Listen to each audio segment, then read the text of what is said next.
मैं ये कहानी किसी को डराने के लिए नहीं बता रहा।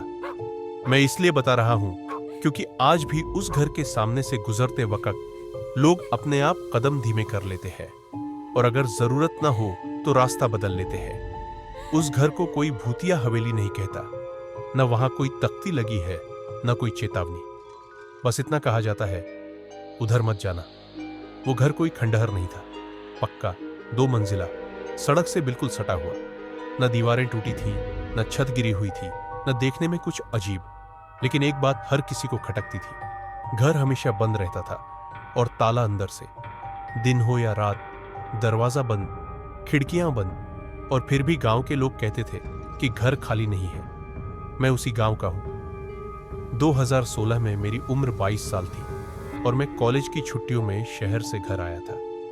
बचपन से उस घर को देखता आया था, लेकिन कभी किसी ने साफ नहीं बताया कि असल में वहां हुआ क्या था। जब भी पूछा, लोग बात बदल देते। बस गांव के बुजुर्ग एक ही लाइन बोलते थे, उस घर में जो मरा वो गया नहीं, न नाम, न साल, न वजह। एक दिन मैंने ध्यान दिया कि घर के मेन गेट पर ताला बाहर नहीं, अंदर की तरफ था।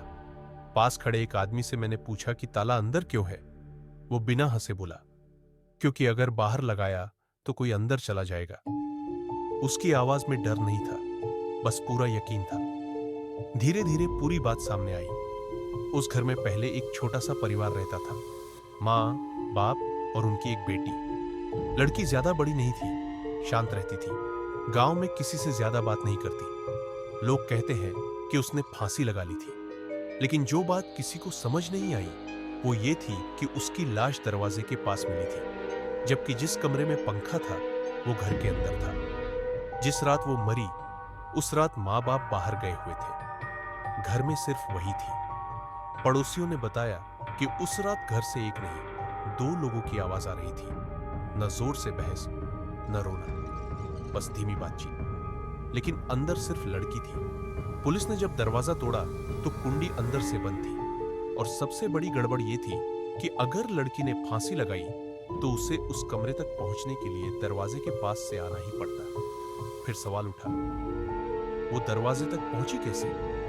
इस सवाल का जवाब आज तक नहीं मिला। शुरुआत में घर बस यूं ही बंद रहा, लेकिन कुछ महीनों बाद अजीब बातें शुरू हुई। रात में दरवाजे की कुंडी हिलने लगी, ऊपर की खिड़की का पर्दा अपने आप सरकने लगा, और कभी-कभी अंदर से रोने जैसी आवाज आने लगी। कोई तेज चीख नहीं, बस थकी हुई सिसकियां।